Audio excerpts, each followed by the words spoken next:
గతంలో అమరావతి రాజధానిగా ఉండాలని కోరుతూ కొనసాగాలని కోరుతూ న్యాయస్థానం నుంచి దేవస్థానానికి పాదయాత్ర చేపట్టిన అమరావతి రైతులు ప్రస్తుతం కూటమి ప్రభుత్వం అధికారంలోకి రావటం అమరావతినే రాజధానిగా ఉంచుతామనే విధంగా ప్రకటన చేయటం నేపథ్యంలో ఎవరైతే కూటమి గెలుపుకి సహకరించినటువంటి ఓటర్లకి కృతజ్ఞతా పాదయాత్రను చేపడుతున్నారు. ప్రస్తుతం అమరావతి నుంచి తిరుపతి వరకు ఈ పాదయాత్ర కొనసాగుతున్నటువంటి నేపథ్యంలో ప్రస్తుతం వాళ్ళు మనతో పాటు ఉన్నారు. మాట్లాడేటటువంటి ప్రయత్నం చేద్దాం. అంటే ఈ పాదయాత్ర ప్రధానంగా ఎందుకు చేస్తున్నారు ఏంటి? ఈ పాదయాత్ర అండి 1630 రోజుల అమరావతి రైతుల పడిన కష్టానికి ఫలితంగా ఇవాళ ఒక దుర్మార్గపు పరిపాలనకి కట్టుబడింది. 11 సీటులతో ఒక మూలన కూర్చోబెట్టడం జరిగింది. దీనికి కృతజ్ఞతగా ఆ రోజున ఎవరూ వినని పరిస్థితుల్లో అమరావతి రైతులు పడే బాధ ఎవరూ వినని పరిస్థితుల్లో న్యాయస్థానం టు దేవస్థానం పాదయాత్ర చేయడం జరిగింది. 45 రోజులు పాదయాత్ర చేయడం జరిగింది. ఆ రోజున వెళ్ళి దేవదేవుడికి ఏదైతే ఉందో వెంకటేశ్వర స్వామికి విన్నవించుకుని చెప్పుకోవడం జరిగింది. ప్రతి రైతు కంట కన్నీరు కారుస్తూ ఆడవాళ్ళ అవమానాలు పడుతూ రోడ్డు ఎక్కాల్సిన పరిస్థితి ఆ రోజున ఏర్పడింది.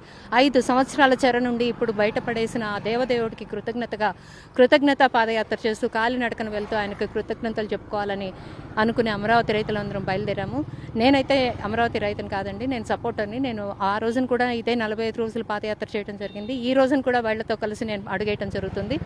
ఎవరైతే నారా చంద్రబాబు నాయుడు గారికి ఘన విజయాన్ని సాధించారో, ఎన్డీఏ కూటమికి ఘన విజయాన్ని ఇవ్వగలిగినారో వాళ్ళందరికీ పాదాభివందనం చేస్తూ న్యాయాన్ని నిలబెట్టి ధర్మాన్ని నిలబెట్టి ఒక దుష్టుడి దుర్మార్గ పరిపాలన నుంచి ఆంధ్ర రాష్ట్రాన్ని కాపాడిన ప్రతి ఒక్క ప్రజానికానికి శిరసు వచ్చి పాదాభివందనం చేస్తూ ఈ పాదయాత్ర సవ్యంగా సాగుతుందని ప్రతి ఊరిలోనూ మాకు బ్రహ్మరథం పడుతున్నారు. ఎందుకంటే ఎంత ఫ్రీడమ్ ఆఫ్ లైఫ్ వచ్చిందనేది ఇప్పుడు ప్రతి ఒక్కళ్ళు మనం చూస్తున్నాము.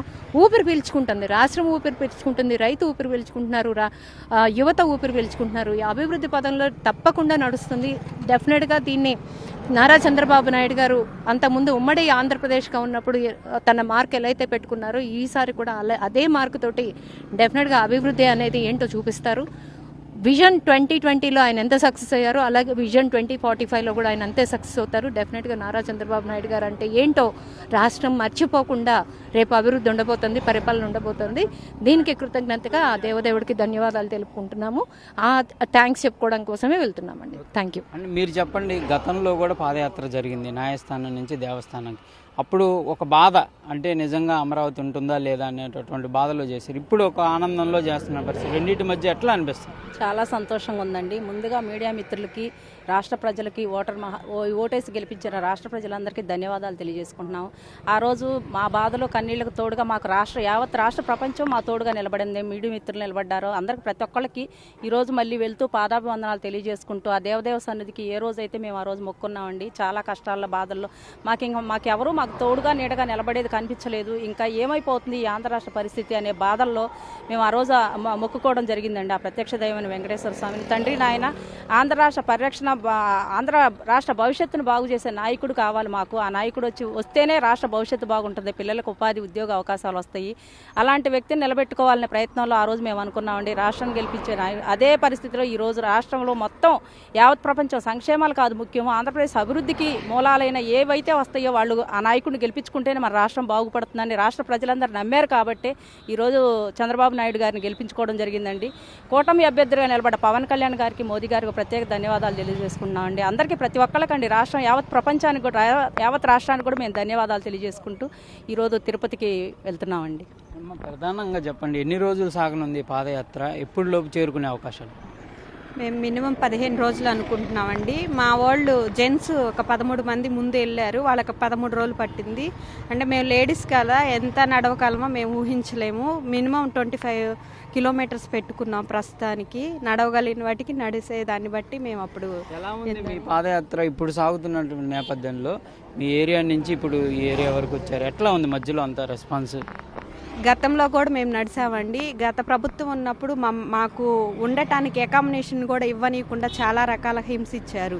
కానీ మమ్మల్ని ఆదుకోవాలని చెప్పి చాలా రకాలుగా ట్రై చేసి మాకు అకామిడేషన్లు అన్నీ చూసి అప్పుడు గతంలో కూడా పూల రథాలు పెట్టి మమ్మల్ని ఆహ్వానించారు. అదే పరిస్థితి ఈరోజు కూడా ఈ కూటమి గెలిచిన ఆనందంలో మీరు మళ్ళీ చంద్రబాబు నాయుడు గెలిచారని పాదయాత్రగా వెళ్తున్నారు కాబట్టి అని చాలామంది మాకు కొబ్బరికాయలు కొట్టి హారతలు ఇచ్చి అదే రకంగా ఆహ్వానిస్తున్నారండి. మేము ఆనందంగానే వెళ్తున్నాం. అకామిడేషన్లు కూడా మమ్మల్ని బాగా చూసుకుంటున్నారు. మీరు చెప్పండి, ప్రజెంట్ రాష్ట్ర వ్యాప్తంగా ఒక ఇష్యూ నడుస్తుంది, ఏది వైసీపీ కార్యాలయాలు. మీరేమో భూములు ఇచ్చి ఒక నివేదికగా దీనిని ఏది రాజధాని నిర్మాణం జరగాలనే విధంగా మీరు అప్పుడు పోరాటాలు చేశారు. ఏది రాజధాని నిర్మాణం కోసం మీరు భూములు ఇచ్చి, కానీ ప్రభుత్వ భూములే ఇప్పుడు తీసుకొని కార్యాలయాల నిర్మాణాలు జరుగుతున్నాయి. ఎట్లా చూడొచ్చు? దోచుకు తింటున్నారండి, జరుగుతోంది నష్టం, జరిగిపోతుంది. రాష్ట్రం అంతా కూడా ఎక్కడా ఖాళీ భూములు అనేది ఉంచట్లేదు అని చెప్పని మేము మొదటి నుంచి చెప్తున్నామండి. అమరావతి మీద కక్ష కట్టడానికి కూడా ఆయనకి వేరే కారణం ఏమీ లేదండి. అమరావతి భూముల్లో దోచుకోవడానికి లేదు. ఇక్కడ ఇన్ని వేల మంది రైతులు ఈ ప్రాంతంలోనే ఉంటున్నారు, అనుక్షణం కాపలా కాస్తున్నారు అనేది ఒక కారణం అయితే, చంద్రబాబు నాయుడు గారు శంకుస్థాపన చేసి ఆయన మానస పుత్రిక అమరావతి కాబట్టి దాన్ని సర్వనాశనం చేస్తే మానసికంగా ఆయన దెబ్బతీయొచ్చు అని చెప్పని జగన్మోహన్ రెడ్డి గారు చేసినటువంటి కుట్ర అది. కానీ ఆయన చేసిన ప్రతి ఒక్కదానికి కూడా రైతులు ఎదురు తిరిగారు, బాబు గారు నిలబడ్డారు. ఆయనకు అండగా రాష్ట్ర ప్రజలందరూ కూడా మమ్మల్ని ఆదరించారు కాబట్టే ఇవాళ రోజున అమరావతి నిలబడగలిగింది. న్యాయస్థానాల్లో కూడా మేము గెలవగలిగాం. ఇవాళ చూడండి, ఒక్కసారి రాష్ట్ర ప్రజలందరూ గమనించండి, ఇవాళ వెలుగులోకి వస్తున్నాయి. ఒక్క తాడేపల్లి ప్యాలెస్ కాదు, లోటస్ పాండ్ కాదు, బెంగళూరు ప్యాలెస్ కాదు, రకరకాల ప్యాలెస్లు జిల్లాకొకటి చొప్పున గవర్నమెంట్ భూముల్లో ఆక్యుపై చేసుకొని వాటిలో పార్టీ కార్యాలయాలు పెట్టుకొని, ఏమండి మనం బజార్లో మెయిన్ సెంటర్లో ఒక షాప్ అద్దెకు తీసుకోవాలంటేనే మారుమూర పల్లెటూరు అయినా కూడా 5,000 రూపాయలు ఉంటుంది. అలాంటిది వీళ్ళు సంవత్సరాలకు రూపాయి చొప్పున అద్దెకు తీసుకొని గవర్నమెంట్ భూమిని సొంతం చేసుకుంటున్నారంటే ఇంకా ఏమి దోచుకునే వాళ్ళు అదృష్టం బాగుండి ఓటర్లందరూ కూడా తెలుసుకొని రాష్ట్ర ప్రజల వాస్తవాలను గ్రహించి ఇవాళ రోజున కూటమిని నిలబెట్టుకోబట్టి ఇవాళ రోజున మేము ఇక్కడికి రాగలిగాము. రాష్ట్ర ప్రజలు స్వేచ్ఛగా బయట తిరగలుగుతున్నారు. లేదంటే మన ఆస్తులు కూడా శుభ్రంగా ఆయన తెచ్చిన జీవో ద్వారా మన ఆస్తి పత్రాలు కూడా ఆయన దగ్గర తనఖా పెట్టుకొని ఆయన ఫోటోని మన గోడలకి ఇళ్లలో అంటించుకొని బతకాల్సిన పరిస్థితి, మన ఒంటి మీద కూడా ఆయన స్టిక్కర్లు వేయించుకొని తిరగాల్సిన పరిస్థితికి ఈ రాష్ట్రాన్ని తీసుకొచ్చేవాళ్ళు. దాని నుంచి వాళ్ళ రోజున కాపాడింది దేవుడు మాత్రమేనండి. ఓటర్లకి ఎవరైతే ప్రజలు ఉన్నారో వాళ్ళందరినీ కూడా అవేర్నెస్ తీసుకొచ్చారు ఆయన. ఆ విధంగా అందుకనే ఆ దేవుడికి ఎన్నిసార్లు పాదయాత్ర చేసినా, ఎన్ని మొక్కులు మొక్కినా అది తక్కువేనండి స్వామివారికి అని మేము నమ్ముతున్నాం. ఇంకా రైతులకు సంబంధించి పట్టాదారు పాస్బుక్ల్లో జగన్ ఫోటోలు ఉన్నాయనే విధంగా కొంతమంది రైతులు అంటున్నారు. చంద్రబాబు తీసేస్తా అంటున్నారు. తీసేయడం పైన కొంత ప్రతిపక్షాలు కూడా ఆందోళన చేపట్టే పరిస్థితులు ఉన్నాయి. ఎట్లా చూడొచ్చు? ఎందుకండి ఆందోళన చేపట్టాల్సిన అవసరం ఏంటి? మా భూములు మా తల్లిదండ్రుల నుంచి, మా తాతల నుంచి మాకు సంక్రమించిన భూమి పట్టాలు, వాటి మీద జగన్మోహన్ రెడ్డి ప్రభుత్వం ఉంది. జగన్మోహన్ రెడ్డి ఫోటో ఎందుకండి?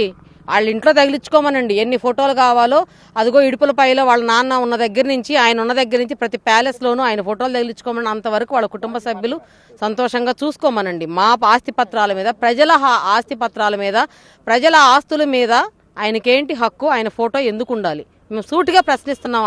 ప్రతిపక్షం అని చెప్పని దయచేసి ఇంకెప్పుడు మాట్లాడదండి. ఎందుకంటే వాళ్ళకి ప్రతిపక్ష హోదా కూడా రాలేదు. వాళ్ళకు వచ్చింది 11.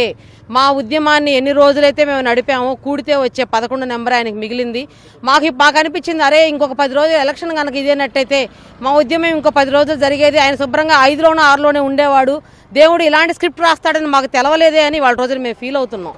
అందుకని దయచేసి జగన్మోహన్ రెడ్డి గారు ప్రజల ఆస్తులు కొలగొట్టడానికి, ప్రజల ఆస్తులు ప్రజల వీటి మీద ఫోటోలు కాదు, రేపొద్దున ఈయనే కనుక ఇప్పుడు వచ్చినట్టయితే మా పిల్లల మీద కూడా ఇదిగో వీళ్ళ మీద నా హక్కు ఉంది, వీళ్ళు నా బానిసలని చెప్పి ఆయనది పచ్చబొట్లు పొడిపించేవాడేమో పిల్లల మీద అనే అనుమానం కూడా మాకు కలిగింది. ఆ దేవుడు దయ వల్ల, ఇదిగో ఈ ఓటర్లు దయ వల్ల, ఆంధ్ర రాష్ట్ర ప్రజల దయ వల్ల ఇవాళ రోజున గవర్నమెంట్ ఏర్పడింది. ఈ కూటమి ప్రభుత్వం కూడా నిలుపుకోవాలి, సక్సెస్ఫుల్గా ముందుకెళ్ళాలి. అంతటి బలాన్ని, అంతటి పెట్టుబడులను ఆకర్షించే శక్తిని ఆంధ్రప్రదేశ్ రాష్ట్రానికి ఇవ్వమని ఆ స్వామివారిని వేడుకుంటున్నామండి. ఇప్పుడు జరగబోయే యాత్ర పూర్తయిన తర్వాత వెంకటేశ్వర స్వామిని ఏం కోరుకొని ఉన్నారు మీరు? మేము ఇంకా కోరుకోవడానికి ఏం లేదు. ఇంత సంతోషాన్ని ఇచ్చినటువంటి ఆ స్వామికి కృతజ్ఞతలు తెలియజేసుకుంటున్నాం. నిర్మాణం కూడా ఓటరు దేవుళ్ళకి ముందుగా కృతజ్ఞత తెలియజేసుకుంటున్నాం. ఎవరైతే అమరావతిని నిలబెట్టడానికి, ఆంధ్ర రాష్ట్ర భవిష్యత్తు కోసం ఓటేశారో వాళ్ళ కుటుంబాలను కూడా చల్లగా చూడమని కోరుకోవటమే కాకుండా, అమరావతి నిర్మాణం జై అమరావతి, జై జై ఆంధ్రప్రదేశ్, జై హో ఆంధ్రప్రదేశ్ అని మేము అనే నినాదంలోనే మా ఆకాంక్ష కూడా అర్థం చేసుకున్నారు ప్రజలందరూ కూడా. ఎందుకంటే అమరావతి నిర్మాణంలో వచ్చేటువంటి ఏదైతే ఆదాయం ఉందో అది ఆంధ్రప్రదేశ్ అభివృద్ధికి పనిచేస్తుందండి. అమరావతిలో వచ్చేటువంటి భూముల వాల్యుయేషన్ వల్ల ఆంధ్ర రాష్ట్రంలో అభివృద్ధి పరిశ్రమలు పెట్టడానికి, పెట్టుబడులను ఆకర్షించడానికి చేసేటువంటి కార్యక్రమాలకు కావచ్చు, ఉద్యోగ కల్పనకు కావచ్చు, దేనికైనా కూడా మా అమరావతి రైతులు ఇచ్చినటువంటి భూముల యొక్క ఆదాయం రాష్ట్ర ప్రజలకు అందుతుంది. రాష్ట్రం అభివృద్ధి చెందాలని ఇవాళ రోజున స్వామిని కోరుకుంటున్నామండి. మా రాష్ట్రం అభివృద్ధి చెందాలి. మా రాష్ట్రంలో ఉన్న పిల్లలు బ్రతుకు తెరువు కోసం వేరే ప్రాంతాలకు వెళ్ళకూడదు. పోలవరం నిర్మాణం జరగాలి. రైతాంగం ఆనందంగా ఉండాలండి. ఎందుకంటే రైతులు పిల్లలు సంతోషంగా ఉంటే మిగిలిన వ్యవస్థలు అన్నీ కూడా సక్రమంగా జరుగుతాయి.